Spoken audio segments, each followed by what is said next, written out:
Ils ont passé des siècles à cacher la seule partie de votre corps qui pouvait vous libérer. Pas votre cœur, pas votre cerveau, mais la glande pinéale, ce minuscule organe sensible à la lumière enfouie au plus profond de votre esprit, que les civilisations anciennes vénéraient comme le siège de l'âme. Thoth, le dieu égyptien de la sagesse et des sciences sacrées, ne s'est pas contenté de parler de l'illumination, il l'a cartographiée.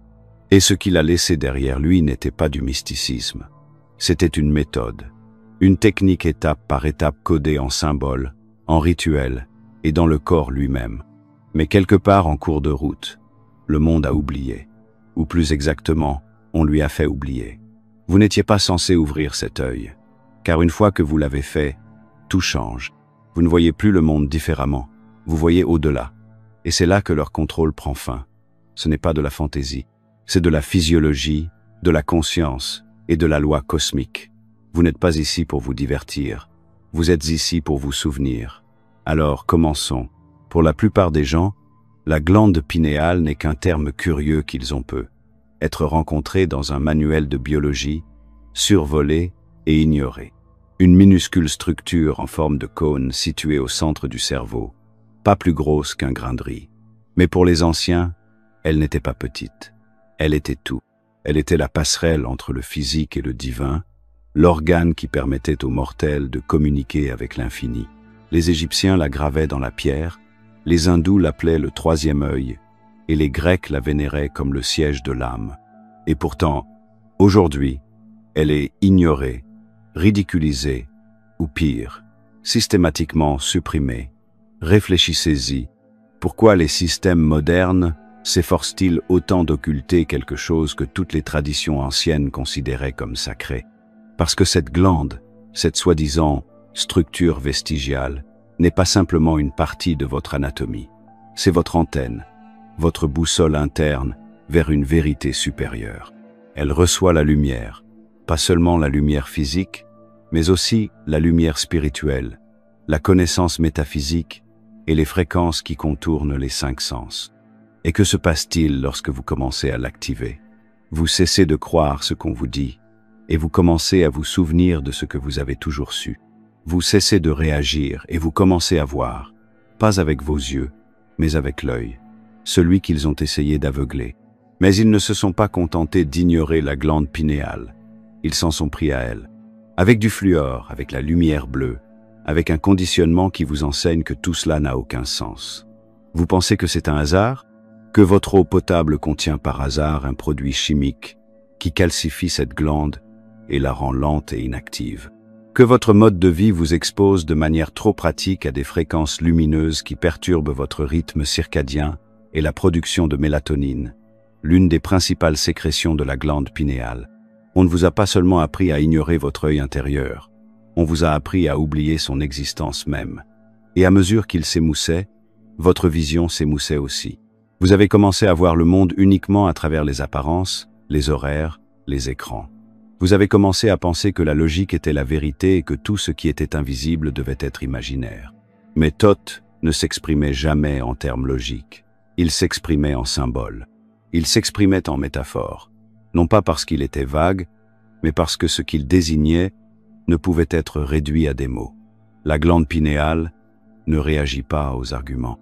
Elle réagit aux vibrations, à la résonance, à l'intention. Et lorsque vous recommencez à vous connecter à ces fréquences, vous vous souvenez. Vous vous souvenez que vous n'êtes pas ce nom, ce travail, ce rôle que vous avez joué. Vous êtes la conscience même qui coule à travers les formes, s'élevant vers le haut, vers l'intérieur, au-delà. Certaines des enseignements de Thoth sur ce processus sont trop détaillés pour être explorés en profondeur ici, en particulier sur une plateforme comme YouTube. C'est pourquoi nous avons créé la newsletter gratuite Insights Academy, où nous partageons ce qui ne peut être dit en public.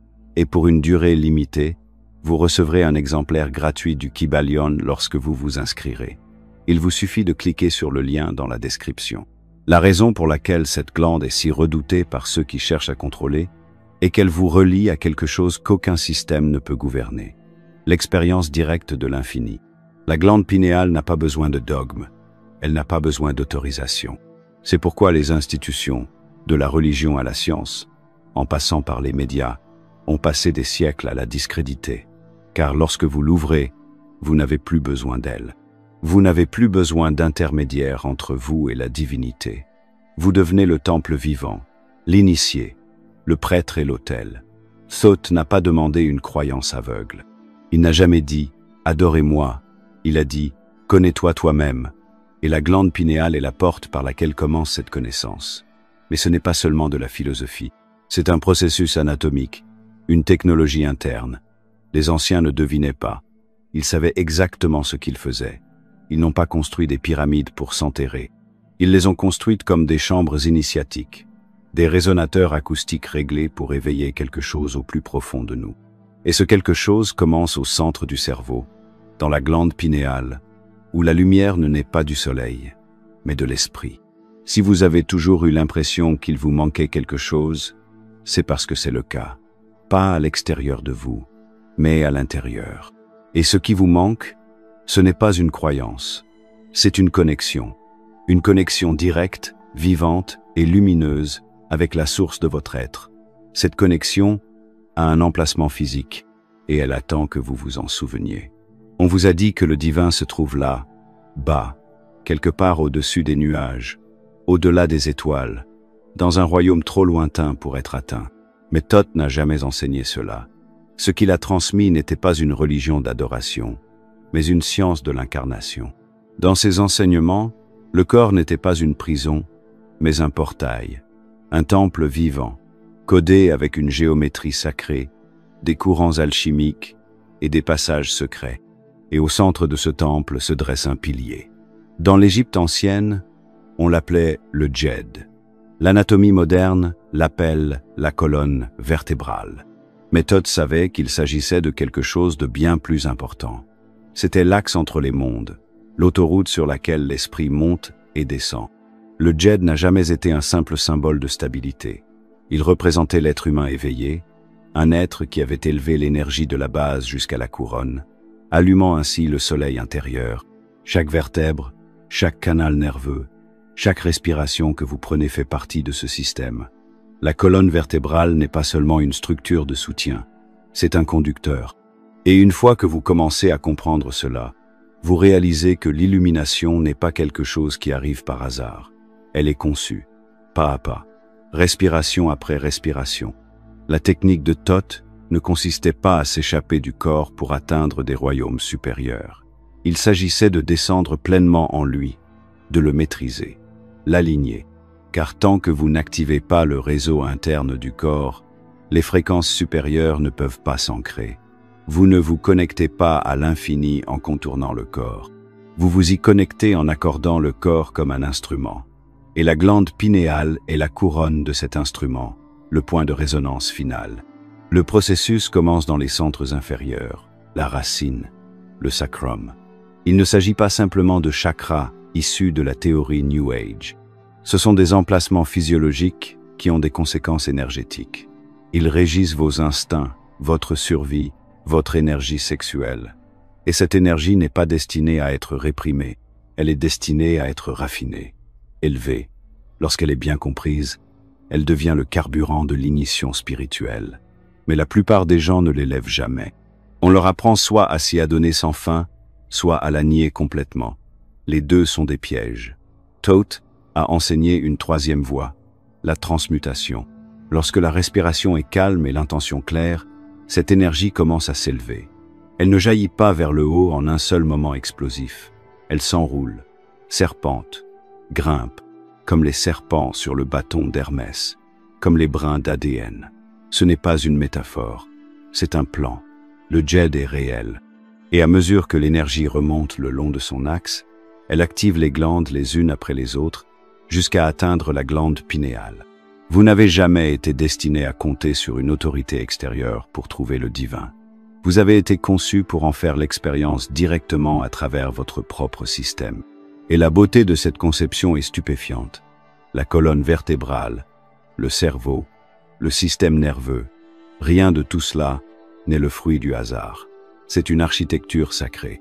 La forme même de la colonne vertébrale imite le bâton de pouvoir, la baguette du magicien, le caducée d'Hermès, le pilier central du temple. tout est codé. Tout attend que vous vous souveniez comment l'utiliser. Mais pour cela, vous devez d'abord vous débarrasser de la croyance que votre corps est ordinaire. Il ne l'est pas. C'est le véhicule le plus avancé qui existe. Et Thoth a laissé les instructions. Elles ne sont simplement pas écrites en anglais courant. Elles sont écrites en symboles, en géométrie et en vibrations. L'Ankh n'était pas une décoration, c'était un code. L'œil d'Horus n'était pas un mythe, c'était une carte de votre cerveau. Et le djed n'était pas un totem religieux, c'était la colonne vertébrale secrète de l'âme. Vous vous promenez chaque jour avec un temple plus puissant que n'importe quelle structure construite sur Terre. Et au sommet de ce temple se trouve la glande pinéale, la lampe dans la tour. Mais tant que vous n'activez pas le courant qui l'alimente, la lampe reste éteinte. C'est la différence entre la croyance et l'expérience. Vous pouvez étudier tous les textes anciens du monde, mais tant que vous n'utiliserez pas votre corps comme l'outil pour lequel il a été conçu, les mystères resteront cachés. Et ce que Thoth enseignait n'était jamais de la théorie, c'était de la pratique, une gnose directe, vivante, incarnée. Alors quand on vous dit de quitter votre corps pour trouver Dieu, souvenez-vous de la sagesse de Thoth, descendez dans votre temple, car ce n'est qu'alors que vous pourrez vous élever. Il existe en vous une substance plus précieuse que l'or. Les anciens le savaient. Thoth en parlait sans la nommer directement, car ce qui est sacré ne se transmet jamais à la légère. Il l'appelait l'huile de lumière, la sécrétion sacrée, le cristaux. Et chaque être humain la produit. Mais presque personne ne sait ce qu'elle est ni à quoi elle sert. Cette sécrétion naît dans le claustrum, une petite région du cerveau, et descend le long de la moelle épinière en parfaite synchronisation avec le cycle lunaire. Ce n'est pas métaphorique, c'est biochimique, physique, réel. Mais comme toutes les grandes vérités, elle a été cachée dans des allégories, mal traduites par les religions et ridiculisées par la science moderne. Car si vous saviez ce que cette huile peut faire, vous cesseriez de rechercher le salut extérieur et commenceriez à protéger votre propre flux sacré intérieur. Les anciens Égyptiens avaient compris que le cerveau n'était pas seulement un processeur de pensée, mais le trône de Dieu dans le corps. Ils connaissaient l'existence d'un fluide qui, lorsqu'il était préservé et élevé, retournait à sa source et illuminait l'esprit d'une lumière divine. Ce fluide existe toujours en vous. Mais voici la vérité qu'on ne vous dira jamais. Chaque mois, si votre corps est aligné, une graine se forme dans votre plexus solaire, une minuscule étincelle de potentiel créatif. Et cette graine a besoin de l'huile sacrée pour s'élever.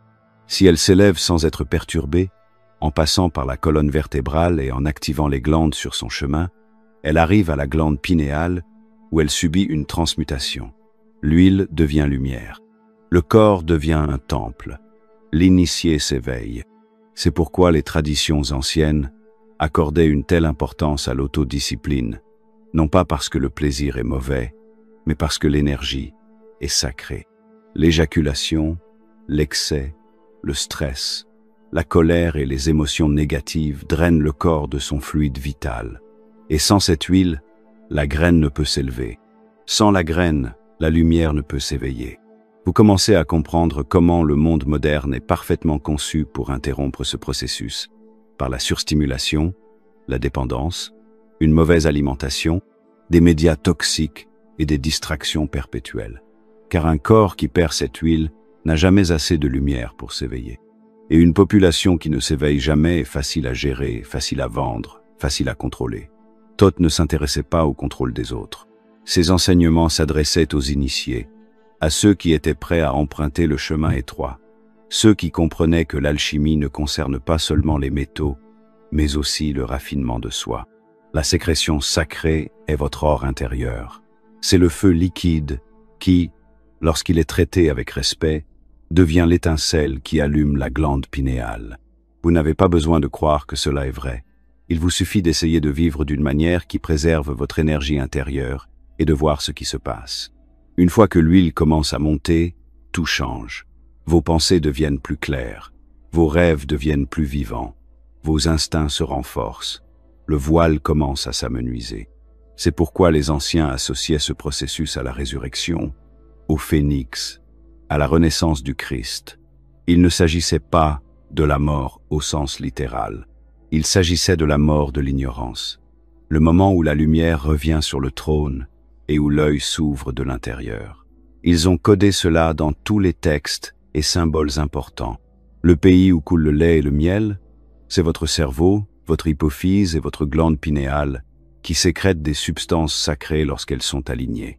L'histoire du fils prodigue, c'est la graine qui revient à la maison après s'être perdue dans les centres inférieurs. Bethléem, la maison du pain, est votre plexus solaire, le lieu de naissance de la graine. 3 jours dans le tombeau, c'est le temps que l'huile repose dans le cerveau avant de se transformer. Il n'a jamais été question d'histoire, il a toujours été question de vous. On vous a appris à chercher des signes, des miracles à l'extérieur, mais le véritable miracle se trouve à l'intérieur de votre propre anatomie. Un processus biologique si sophistiqué, si divin, qu'il transforme la matière en esprit. Ce n'est pas de la religion, c'est une science sacrée. Et cela commence lorsque vous cessez de gaspiller votre pouvoir et que vous vous engagez sur la voie de la préservation, car l'huile de lumière n'est pas illimitée, elle est précieuse. Et une fois que vous commencerez à la préserver, une fois que vous l'honorerez, vous comprendrez pourquoi le monde n'a jamais voulu que vous sachiez qu'elle existait. La plupart des gens regardent les symboles anciens et y voient de l'art, des mythes ou des décorations. Ils voient l'anque et l'appellent une croix. Ils voient l'œil d'Horus et pensent à la superstition. Ils voient le pilier Djed et pensent qu'il s'agit simplement d'une autre vieille sculpture dans la pierre. Mais Thoth n'a jamais gaspillé les symboles. Il a encodé en eux des connaissances fonctionnelles, applicables, physiologiques. Pas des idées abstraites, mais des cartes, des outils, des clés. Car une fois que vous comprenez comment lire ces glyphes, ils cessent d'être des images mortes. Ils deviennent des instructions vivantes. Vous réalisez que ces symboles n'étaient pas destinés au culte. Ils étaient destinés à l'activation. Prenez l'œil d'Horus. Divisé en 6 segments, chaque partie correspond à un sens humain. La vue, l'ouïe, le goût, le toucher, la pensée et l'intuition. Mais ce que la plupart des gens ne remarquent pas, c'est que lorsque vous superposez l'œil d'Horus sur une coupe transversale du cerveau humain, il correspond exactement à sa structure. Le thalamus, le corps cailleux, la glande pinéale et l'hypophyse sont tous présents dans l'image.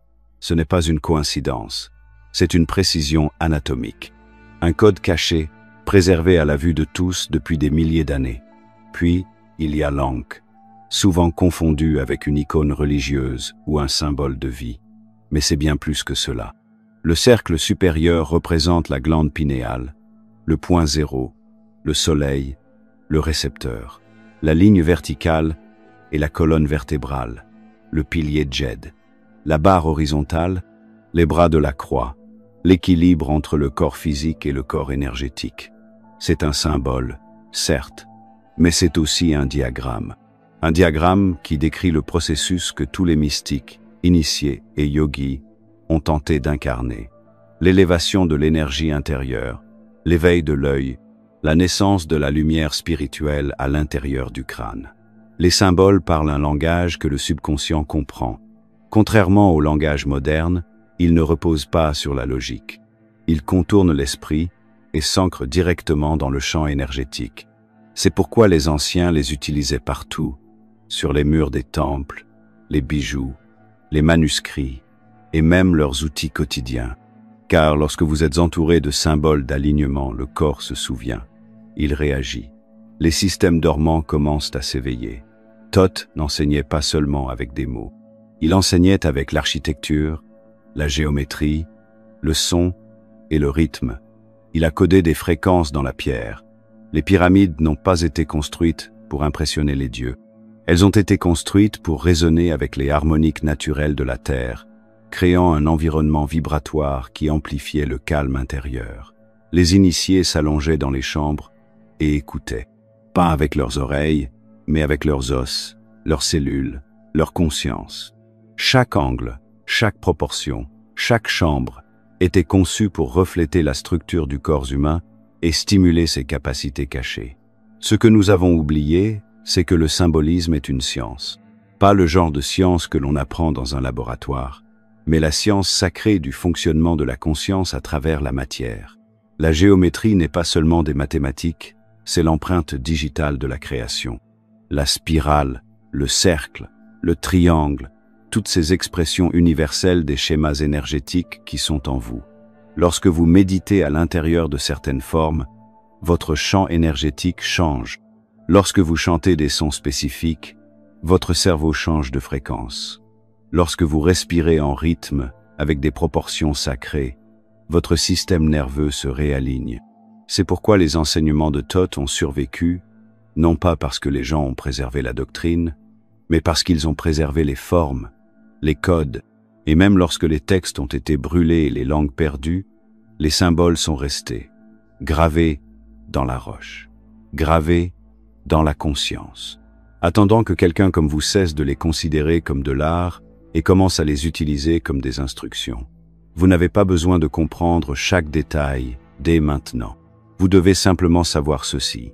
La même géométrie qui existe dans les pyramides, les temples et les anciens parchemins existe à l'intérieur de votre corps. Vos os, vos organes, vos schémas respiratoires, tous suivent les mêmes proportions. Vous n'êtes pas le fruit du hasard. Vous êtes une architecture. Et votre éveil ne viendra pas de l'adoption de nouvelles croyances. Il viendra de l'activation d'une mémoire ancienne. Et les symboles en sont la porte d'entrée. La prochaine fois que vous verrez l'œil, l'ankh ou le djed, ne vous contentez pas de les regarder. Ressentez-les. Ils ne demandent pas à être décodés. Ils demandent à être rappelés. Car au fond de vous, une partie de vous sait déjà ce qu'ils signifient. Enfouis sous le sable et le temps enveloppés de métaphores et de mystères, les tablettes d'émeraude de Thoth ne sont pas seulement les reliques d'une civilisation perdue, elles sont des transmissions, des instructions codées pour ceux qui ont les yeux pour voir et l'esprit disposé à se souvenir. Ce ne sont pas les paroles d'un homme qui cherche à être suivi, ce sont les paroles d'un être qui a transcendé la forme, laissant derrière lui une traînée de miettes de pain pour ceux qui sont prêts à s'élever du sommeil du monde physique. Au cœur de ces enseignements se trouve le chemin vers l'éveil du soleil intérieur. Thoth parle de s'élever des ténèbres vers la lumière, de sommeil dans les salles d'Amanti, dans l'attente de l'appel de la conscience. Beaucoup lisent cela et imaginent un monde souterrain mythologique, un royaume fantastique. Mais la vérité est plus terre à terre et bien plus puissante. Les salles d'Amanti ne sont pas un endroit sous vos pieds. Ce sont les chambres les plus profondes de votre propre esprit, des voies neuronales dormantes, des circuits latents dans le système énergétique de votre corps qui restent inutilisés, recouverts de poussière dans les recoins oubliés de votre conscience. Et lorsque l'appel retentit, lorsque vous commencez à vous souvenir, ces salles s'illuminent, pas au sens figuré, au sens propre. Le soleil intérieur n'est pas une expression poétique. C'est la glande pinéale en pleine activation, un centre bioélectrique qui, lorsqu'il est réveillé, brille d'une lumière subtile. Il produit du DMT, une molécule que les scientifiques ne parviennent toujours pas à expliquer entièrement. Il reçoit et émet des fréquences au-delà du spectre physique. Il relie les dimensions et lorsqu'il est activé, le voile se lève. Vous cessez de voir le monde comme une série d'objets. Vous commencez à voir des schémas, de l'énergie, la vérité. Vous reconnaissez l'illusion pour ce qu'elle est et vous cessez d'être contrôlé par ce qu'on vous a appris à appeler la réalité. Thoth ne nous a jamais dit de fuir le corps. Il nous a enseigné que la transcendance passe par l'incarnation, par l'immobilité, par l'intention et par la purification. Ces tablettes parlent de la maîtrise de soi avant de commander les éléments, de l'alignement avec la loi cosmique avant de rechercher le pouvoir. Le chemin n'a jamais été celui de la domination. Il s'agit de résonance. Pour éveiller la glande pinéale, vous devez raisonner avec la vérité de qui vous êtes. Pas l'histoire qui vous a été racontée, ni le rôle que vous jouez, mais la pure conscience qui se cache derrière tout cela. Le soleil intérieur ne se lève pas lorsque vous êtes distrait, suralimenté, surexcité et déconnecté de votre respiration. Il se lève lorsque vous revenez au calme, lorsque vous honorez vos propres cycles, vos propres rythmes, lorsque vous faites taire le bruit et que vous ressentez la fréquence derrière le silence. Ce n'est pas une expérience passive, c'est une ignition énergétique. Votre colonne vertébrale devient l'autel, votre respiration devient la prière, et votre glande pinéale devient la flamme. Les tablettes décrivent la transformation de l'homme en lumière, pas en théorie, en essence. Lorsque l'huile a monté, lorsque les énergies s'alignent, lorsque les circuits sont clairs, la lumière qui réside à l'intérieur commence à bouger. Elle remonte le long de la colonne vertébrale. Elle touche le cerveau. Elle ouvre les yeux. Et l'initié devient quelque chose de nouveau, pas plus, pas mieux, mais plus réel, plus complet.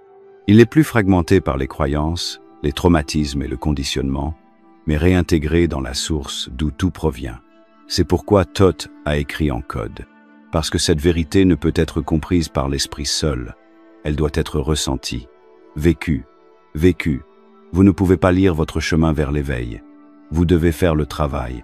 Préserver votre énergie. Augmenter le courant. Activer la lampe. Les tablettes d'émeraude n'étaient pas destinées à être vénérées.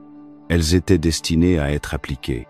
Le langage peut être dense, les symboles obscurs, mais le message est clair. Vous n'êtes pas un être passif.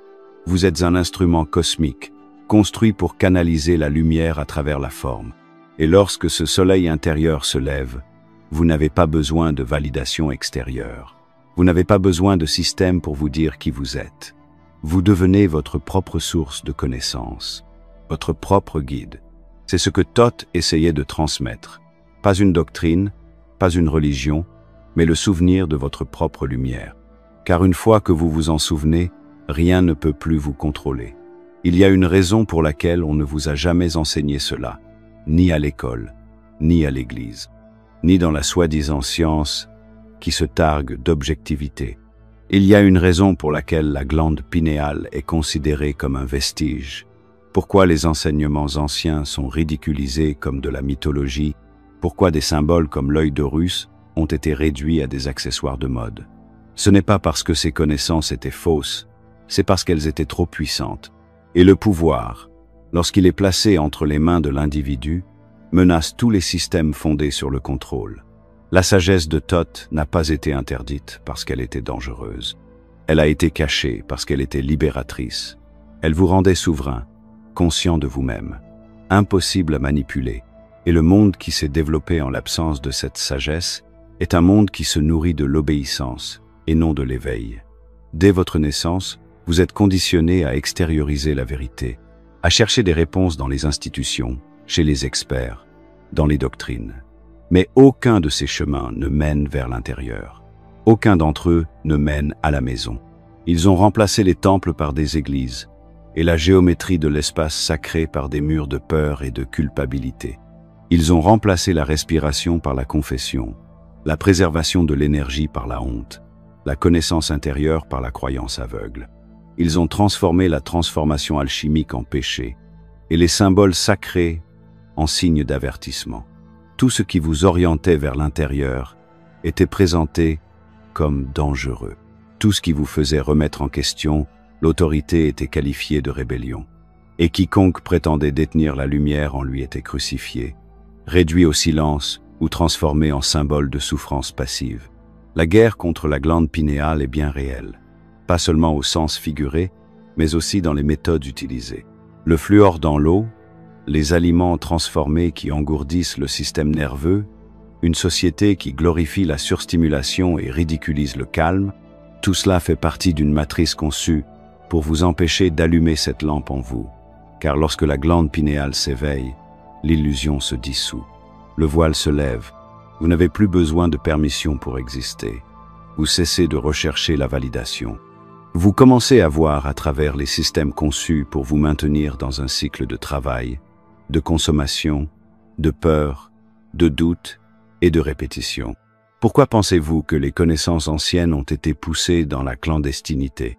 Pourquoi pensez-vous que les enseignements hermétiques ont été poussés dans la clandestinité, que les tablettes d'émeraude ont été codées en couches de métaphores, que les textes sacrés de l'Orient ont été transformés en curiosités exotiques, plutôt qu'en outils sérieux de transformation? Parce que le véritable éveil n'a pas besoin d'intermédiaire. Il ne génère pas de profit, il n'a pas besoin de hiérarchie, il ne sert pas l'État, ni les entreprises, ni les structures religieuses organisées. Il vous sert, vous. Et ce genre d'indépendance est une menace. Ils veulent que vous soyez docile, pas dangereux, distrait, pas discipliné, accro, pas aligné. Parce qu'une personne qui préserve son énergie sacrée et tourne son attention vers l'intérieur, devient quelque chose de rare, d'inébranlable. Et les personnes inébranlables ne se laissent pas berner par de faux récits. Elles n'achètent pas leur valeur. Elles n'attendent pas la permission de vivre. Elles se souviennent de qui elles sont. C'est pourquoi on vous a appris à rejeter les symboles anciens comme étant fantaisistes. Pourquoi vous avez été conditionné à assimiler le mysticisme à la folie. Pourquoi la science ne s'intéresse pas à la glande pinéale au-delà de sa fonction de régulateur de la mélatonine. Parce qu'à partir du moment où elle reconnaîtrait que cette glande pourrait avoir d'autres fonctions que celle de réguler le sommeil, toute la vision du monde sur laquelle elle repose commencerait à s'effriter. Et quand elle s'effrite, la lumière entre, la même lumière dont parlait Thoth, la même lumière que vous portez en vous. Vous n'avez pas besoin de rejeter le monde pour le voir tel qu'il est. Vous devez simplement cesser de le laisser définir vos limites. Car aucune loi de la nature n'exige que vous vous conformiez. Aucun mandat divin ne vous oblige à oublier vos origines. Ce qui est contre nature, c'est la façon dont vous avez été conditionné à ignorer votre propre intelligence, votre propre pouvoir, votre propre connexion à quelque chose de supérieur. Et le plus tragique dans tout cela, vous ne vous en êtes même pas rendu compte. C'est dire à quel point le conditionnement est profond, mais ce n'est pas irréversible. L'éveil ne vient pas de la colère, il vient de la clarté. Du choix de cesser de gaspiller votre énergie dans des systèmes qui se nourrissent de votre peur et de commencer à la rediriger vers l'intérieur. C'est alors que la guerre prend fin, non pas parce que le système capitule, mais parce que vous cessez de le combattre selon ses règles. Vous cessez de l'alimenter de votre attention, et c'est ce qu'il redoute le plus, non pas une révolution violente, mais un souvenir silencieux. Car un être éveillé ne peut être contrôlé, et plusieurs, ils commencent à construire un monde dans lequel le système ne peut survivre. Ce chemin ne repose pas sur la croyance, il repose sur la pratique. Thoth ne nous a pas laissé des temples pour que nous adorions des pierres. Il nous a laissé des plans, codés sous forme de rituels, de symboles, de géométrie, pour nous montrer comment activer quelque chose en nous. La technique qu'il a enseignée n'avait rien de mystique. Elle était mécanique. Un processus physiologique et énergétique si raffiné qu'il pouvait éveiller ce qui sommeille en chaque être humain. Mais les esprits modernes veulent des raccourcis, des solutions rapides, une illumination instantanée. Ce n'est pas ainsi que cela fonctionne. Il n'y a pas de pilule, pas d'application, pas d'astuce. Il n'y a que vous, votre respiration, votre corps et votre attention. La technique commence par la base, la respiration. Pas la respiration superficielle et inconsciente de la plupart des gens, mais une respiration consciente, rythmée et raffinée. La respiration est le vecteur de la force vitale, ce que les anciens appelaient prana, chi ou sekem. Thoth enseignait que pour faire monter l'énergie le long du djed, la colonne vertébrale, il fallait d'abord maîtriser la respiration. Elle devient la pompe, l'activateur. Chaque inspiration attire le potentiel. Chaque expiration purifie la stagnation. Mais il ne s'agit pas seulement d'oxygène, il s'agit de conscience. La respiration attire votre attention vers l'intérieur, alignant le corps et l'esprit, préparant le temple à quelque chose de sacré. Le calme s'ensuit. Dans un monde accro au mouvement, le calme est une force. C'est dans le calme que le liquide céphalo-rachidien, la sécrétion sacrée dont nous avons parlé, peut s'élever. À mesure que la respiration ralentit, la colonne vertébrale s'allonge et le système nerveux se détend, ce liquide commence à s'écouler vers le haut. Ce n'est pas de la magie, c'est de la physique. Plus vous préservez votre énergie intérieure, par la rétention, le jeûne, la discipline, plus vous accumulez d'énergie dans les centres inférieurs. Cette énergie ne reste pas là. Elle cherche à monter, à s'élever, à grimper, et la colonne vertébrale est son escalier. Mais ce n'est pas seulement biologique. C'est électrique. Votre colonne vertébrale est remplie de nerfs, de canaux de communication. Lorsque la respiration est alignée avec l'intention et que l'énergie est retenue plutôt que dispersée, cela crée un champ électromagnétique dans le corps. Ce champ est mesurable. Il modifie vos ondes cérébrales, la cohérence de votre cœur, votre équilibre hormonal. Et à mesure que ce champ se renforce, la glande pinéale, enfouie profondément au centre du cerveau, commence à s'agiter. La glande pinéale est recouverte de minuscules cristaux. Oui, physiquement. Ces cristaux piézoélectriques réagissent à la pression, aux vibrations. Lorsque le liquide céphalorachidien monte et baigne la glande pinéale, et lorsque la respiration et le calme s'alignent, cela crée une charge. Cette charge active les cristaux. Ils commencent à vibrer. Et dans cette vibration, un signal est envoyé, non seulement à travers votre système nerveux, mais au-delà, vers l'extérieur, vers l'intérieur, à travers des dimensions que la plupart d'entre nous ont oublié comment percevoir. C'est le moment que les traditions anciennes appelaient l'éveil du soleil intérieur. Pas seulement un éclair de lucidité, mais une illumination profonde. La glande brille, sécrétant sa chimie sacrée. Vous le ressentez comme une pression dans la tête, comme une lumière subtile derrière vos yeux fermés, comme une connaissance qui ne vient pas de l'esprit. C'est alors que le temps commence à se dissoudre. Vous n'êtes plus dans la pièce. Vous êtes dans toutes les pièces. Vous n'êtes plus dans votre nom. Vous êtes dans votre essence. Toos décrivait cette expérience comme une élévation au-dessus de la chair, un voyage à travers les portes de l'espace, une union avec le tout. Mais là encore, il ne s'agissait pas de poésie. Il décrivait ce qui se passe lorsque vous activez la pleine capacité du système humain. Vous commencez à faire l'expérience de la multidimensionnalité. Le temps n'est plus linéaire. L'espace n'est plus fixe. Vous voyez à travers l'illusion parce que l'œil en vous s'est ouvert. Mais cette technique n'est pas un événement ponctuel. C'est une discipline, un rythme, un mode de vie. Vous alignez vos actions pour soutenir l'élévation de l'énergie. Vous ne mangez pas pour satisfaire vos envies, mais pour nourrir la lumière. Vous respirez non pas pour survivre, mais pour vous éveiller. Vous méditez non pas pour échapper au monde, mais pour vous y engager plus profondément, à partir d'un lieu de clarté et de vision. C'est ce que signifie suivre le chemin de l'initié. Assumer la responsabilité de votre feu intérieur et le guider, pas à pas, vers l'illumination. Et lorsque cette pratique devient votre mode de vie, le monde qui vous entoure commence à changer. Non pas parce que le monde a changé, mais parce que vous avez changé. Vous ne voyez plus seulement avec vos yeux physiques, vous voyez avec les yeux de la lumière. Et ce qui vous semblait impossible commence à se dévoiler devant vous, non pas comme un miracle, mais comme la conséquence naturelle du souvenir de qui vous êtes vraiment. Il y a un moment de calme après l'éveil, où tout semble à la fois familier et nouveau. Vous marchez dans les mêmes rues, voyez les mêmes visages, entendez les mêmes nouvelles, mais quelque chose a changé. Le voile est plus fin. Vous commencez à remarquer les schémas, la façon dont la peur est vendue, la façon dont la division est fabriquée, la façon dont les gens sont occupés juste assez pour ne jamais se demander où va vraiment leur énergie. Et vous réalisez non seulement à quel point vous étiez endormi, mais aussi combien d'autres le sont encore. C'est là que le vrai travail commence.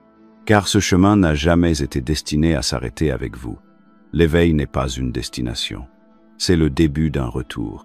Lorsque l'œil intérieur s'ouvre, votre vision s'étend au-delà de vos objectifs personnels ou de vos élans spirituels. Vous commencez à voir l'architecture du rêve collectif et à quel point il a désespérément besoin de rêveurs lucides. Vous cessez de vous demander « Comment puis-je échapper au système ?» et commencez à vous demander « Comment puis-je le transformer ?» Toos n'a jamais enseigné l'isolement. Sa sagesse était faite pour être transmise. Une fois que vous devenez un porteur de lumière, votre présence devient un message. Vous ne prêchez pas, vous incarnez, et les gens le ressentent. Ils ne comprennent peu, être pas ce qui a changé en vous, mais quelque chose les touche, une curiosité, une résonance, la même qui vous a réveillé autrefois. C'est là que l'éveil personnel rencontre l'évolution collective, le moment où votre alignement intérieur commence à se propager vers l'extérieur. Car chaque fois que quelqu'un voit à travers l'illusion, celle-ci s'affaiblit, pas par la violence, pas par l'indignation, mais par la clarté, par le calme, par le genre de vérité qui n'a pas besoin de crier. C'est pourquoi les systèmes de contrôle craignent les individus éveillés, non pas parce qu'ils sont bruyants, mais parce qu'ils sont incontrôlables. Et s'ils sont suffisamment nombreux, cela devient un point de basculement. Un moment où les anciennes structures commencent à s'effondrer, non pas parce que nous les avons détruites, mais parce que nous n'y croyons plus. Et pourtant, Ce chemin n'est pas facile. L'éveil vous dépouille de vos illusions, de votre confort, de vos échappatoires. Il exige de l'honnêteté. Il demande du courage. Pas celui dont on se vante dans les histoires, mais celui qui surgit tranquillement lorsque vous choisissez de voir les choses telles qu'elles sont et de continuer à avancer avec un cœur ouvert. Et dans ce courage, quelque chose de puissant émerge, la compassion. Vous commencez à comprendre que ceux qui sont encore endormis ne sont pas vos ennemis. Ils sont vous, avant l'étincelle. Ils ne sont pas faibles, ils attendent. Et votre présence, votre lumière, votre volonté de vivre dans la vérité, c'est ce qui fait de vous le guide, pas vos paroles. Voici la vérité. Le système n'est pas seulement en train de s'effondrer, il est dépassé. Et ceux qui portent la lumière sont les architectes de ce qui va suivre. Mais nous devons construire différemment, non pas à partir de l'ego ou de l'idéologie, mais à partir de la cohérence, à partir de la résonance, à partir de la connaissance commune que nous ne sommes pas séparés, que la lumière que j'active en moi touche la lumière en vous, et ensemble, nous l'amplifions. Le monde ne change pas lorsque tout le monde se réveille en même temps. Il change lorsque quelques-uns s'en souviennent profondément et le vivent de manière cohérente. C'est le retour dont parlait Thoth, non pas vers une terre, ni vers un temple, mais vers un état d'être. Un retour à la source, à la vérité, à l'étincelle divine qui réside dans chaque cœur. Et lorsque cette étincelle s'enflamme, elle éclaire le chemin pour les autres. Vous n'avez pas besoin de pousser qui que ce soit. Vivez-le simplement. Laissez votre vie en être la preuve. Laissez votre énergie être le vecteur de transmission. Que votre présence soit le rappel, car vous ne vous souvenez pas seulement pour vous-même. Vous vous souvenez pour nous tous. Cela n'a jamais été perdu. Pas vraiment. La lumière, la connaissance, la connexion, elles ont toujours été là depuis le début. Enfouies, certes, recouvertes de couches de conditionnement, de peur, de bruit et d'oubli. Mais elles ne sont pas parties. Votre glande pinéale, votre œil intérieur, votre accès direct à l'infini ont toujours battu tranquillement, dans l'attente, pas pour la bonne croyance, pas pour un signe du ciel, mais pour que vous vous souveniez, pour choisir, pour vous tourner vers l'intérieur et allumer la lampe avec votre propre souffle, votre propre intention, votre propre volonté, car ce que Thoth a enseigné n'est pas un fantasme, c'est de la physique. C'est la loi sacrée qui régit l'intérieur et l'extérieur, le haut et le bas. Et une fois que vous empruntez le chemin, une fois que vous pratiquez la discipline, une fois que vous préservez ce qui est sacré en vous, vous réalisez quelque chose de profond. L'éveil n'était pas quelque chose que vous deviez atteindre, c'était ce que vous étiez depuis toujours. C'est pourquoi tant de gens craignent ce chemin, non pas parce qu'il est difficile, même s'il remet en question tout ce que vous pensiez savoir, mais parce qu'il vous rend responsable, pas envers le système, pas envers les règles de quelqu'un d'autre, mais envers votre propre lumière, envers votre propre vérité. Et quand vous le voyez, quand vous sentez l'énergie monter, quand la glande s'ouvre et que la lumière traverse votre corps, vous ne pouvez plus faire semblant. Vous ne pouvez plus retourner à l'engourdissement, à la distraction, à prétendre que ce monde est tout ce qui existe, parce que vous avez vu au-delà du voile. Et ce que vous avez vu n'était pas nouveau, c'était ancien, et c'était à vous. C'est là toute l'ironie. Tout ce qu'on vous a dit de poursuivre, la paix, le sens, la vérité, le but, était en vous depuis toujours. Les temples ont été construits à votre image. Les symboles ont été sculptés pour refléter votre anatomie. Les textes ont été écrits pour vous rappeler ce que vos cellules savent déjà. Vous n'avez jamais été destiné à vénérer Thoth, les pyramides ou les dieux. Vous étiez destiné à les incarner, à vivre ce qu'ils représentaient, prendre les clés laissées dans la pierre et les écritures et les utiliser pour libérer votre propre conscience. Car c'est cela, la véritable initiation, pas les rituels, pas les robes, pas les titres, mais le souvenir, l'incarnation, vivre la lumière sous forme humaine. Et maintenant que vous avez entendu cela, maintenant que vous avez senti quelque chose bouger en vous, la question est simple. Qu'allez-vous en faire? Allez-vous le laisser retomber dans le concept? Ou allez-vous lui insuffler la vie, la mettre en pratique, la suivre et lui permettre de devenir réalité? Ce chemin ne nécessite pas la perfection, il nécessite la présence. Il vous demande seulement d'honorer ce qui s'éveille en vous maintenant. Car chaque instant où vous choisissez l'alignement intérieur plutôt que la distraction extérieure, vous attisez le feu. Chaque respiration prise dans le calme est un pas de plus vers l'embrasement. Et chaque fois que vous vous souvenez que votre corps est un temple et votre esprit une porte d'entrée, vous démantelez un morceau de l'illusion. Il ne s'agit pas d'être meilleur que quiconque. Il s'agit d'être pleinement soi-même. Pas la version façonnée par la peur ou les attentes, mais la version qui se souvient de son origine dans le tout. La version qui porte la sagesse dans ses os et la lumière dans son sang. La version qui ne se contente pas de parler d'éveil, mais qui le vit, tranquillement et puissamment, de l'intérieur. Vous êtes arrivé jusqu'ici pour une raison. Quelque chose en vous le savait déjà. Alors ne vous arrêtez pas là. Ne laissez pas cette prise de conscience tomber dans l'oubli. Allez plus loin. Préservez votre énergie. Augmentez le courant. Respirez avec intention. Vivez avec révérence. Et surtout, protégez votre lumière, car elle n'est pas seulement la vôtre. C'est le fil qui nous relie tous.